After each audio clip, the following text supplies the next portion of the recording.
Hi students, welcome back to the next part of the video. इसमें हम करेंगे बेटा एक्सरसाइज 8.1 का क्वेश्चन नंबर 6। बहुत आसान है, आओ करते हैं इसे फटाफट। पहले पढ़ते हैं इसकी statement. If angle A and angle B are acute angle such that cos A is equal to cos B। हमें बेटा cos A cos B इक्वल दिया है और angle A and angle B जो है वो एक्यूट एंगल्स है। तो यहां पर ए राइट एंगल ट्राइंगल में जो एक्यूट एंगल है, पहला एक्यूट एंगल है ये, इसकी हम नेमिंग कर लेते हैं बेटा ए। दूसरा एक्यूट एंगल है हमारा ये, इसकी नेमिंग कर लेते हैं बी। जो राइट एंगल है इसकी मैंने नेमिंग कर दी सी। अब जो हमारे पास राइट एंगल ट्राइंगल है, पहले लिखेंगे कि in right angle triangle A B C angle C is equal to 90 degree. तो देयरफॉर अब हमें कौन सी कंडीशन दी है बेटा? Therefore cos A is equal cos B, इसे हम लिखेंगे, ये हमें कंडीशन दी है गिवन। तो पहले cos A लेंगे बेटा। cos A किसके इक्वल होगा?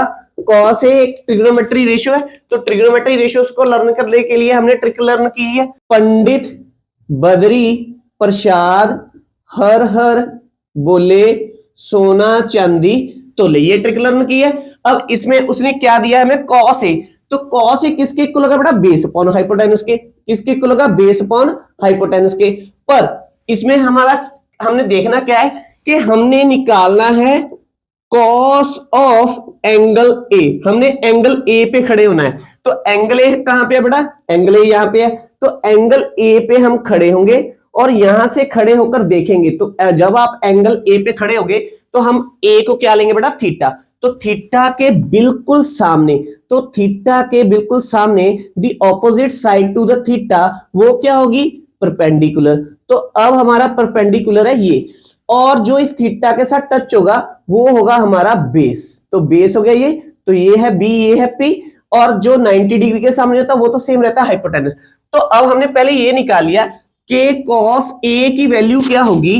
Base upon hypotenuse. That's mean base हमारा क्या है बेटा? AC। तो यहां पे आ गया है AC अपॉन हाइपोटेनस की वैल्यू आपके पास क्या है? हाइपोटेनस की वैल्यू है AB। तो ये आ गया नीचे AB। तो इसे दे लो इक्वेशन नंबर 1। क्लियर है? अब इसकी दूसरी साइड को पकड़ते हैं, राइट हैंड साइड को। अब निकालते हैं cos B। जब बेटा हमने cos B को निकालना है, आपने B पर खड़े होना है। तो दैट्स मीन हम निकाल क्या रहे हैं कि कोसाइन ऑफ एंगल B, हम ये निकाल रहे हैं। तो B पर खड़े हो जाओ। अब B पे खड़े होकर फिर से देखो परपेंडिकुलर क्या है, बेस क्या है, हाइपोटेनस क्या है। तो अब की बारी है, इसे पहले वाले को हम इरेज कर देते हैं, इसे भी इरेज कर दो, क्योंकि अब हमने यहाँ पे खड़े नहीं होना, जहां पर भी खड़े होंगे थीटा हम उसे लेंगे। तो अब टर्न किसके खड़े होने की? बी के ऊपर खड़े होने की। तो बी के ऊपर हम अब खड़े हो गए और थीटा क्या हो गया हमारा यहाँ। तो जो बी के सामने होगा, थीटा के सामने होगा बेटा यहाँ पर। अब ये हमारा हो गया परपेंडिकुलर। क्या हो गया ये? परपेंडिकुलर। और जो इस थीटा के साथ टच करेगा, एडजेसेंट साइड हमारी कौन सी है? BC। ये क्या हो गया है? बेस। अब परपेंडिकुलर ये है, बेस ये है। कब? जब हम एंगल बी की बात करेंगे। तो एंगल बी के लिए फिर से रेशियो निकालो। फिर से रेशियो क्या होगी? B/H। अब cos B के लिए बेस चेंज हो चुका है, बेस क्या है? BC। तो यहां पे आ गया बेटा BC, और H तो वही रहने वाला है, तो वो क्या है? AB। तो ये निकालिए। अब ये इसे दे दो इक्वेशन नंबर 2। अब from equation number 1 and equation number 2, इन दोनों में हमें क्या दिया बच्चों? हमें दिया है कि cos A किसके इक्वल है? cos B के। तो दैट्स मीन अगर इन दोनों की लेफ्ट हैंड साइड जो है वो इक्वल है, तो इसकी राइट हैंड साइड भी तो इक्वल होगी। तो फ्रॉम 1 एंड 2 हमारे पास आ गया कि AC अपॉन AB इक्वल हो गया बच्चों किसके? BC अपॉन AB के।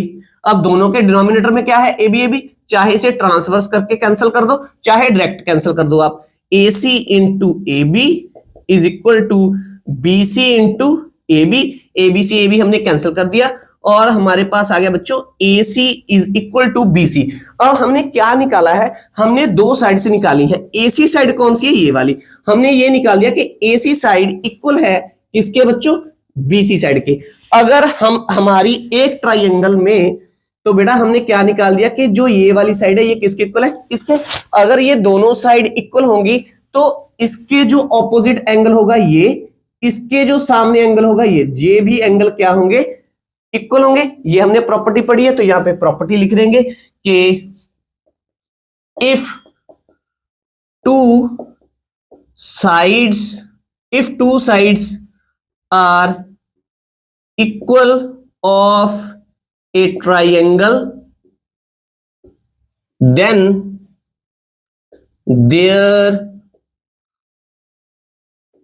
opposite angles are also equal। तो ये प्रॉपर्टी हमने पढ़ी हुई है ना 9th में।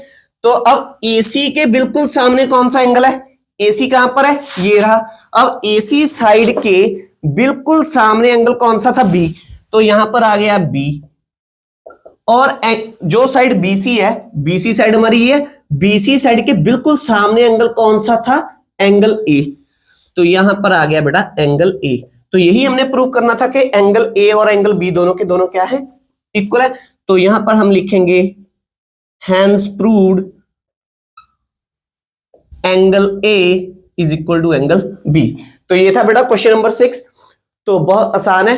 तो बेटा अगर आपको मेरे टीचिंग का मेथड अच्छा लगता है तो प्लीज मेरी इस वीडियो को लाइक और शेयर कीजिए, मेरे इस चैनल को सब्सक्राइब कीजिए। मिलेंगे नेक्स्ट वीडियो में नेक्स्ट क्वेश्चन के साथ।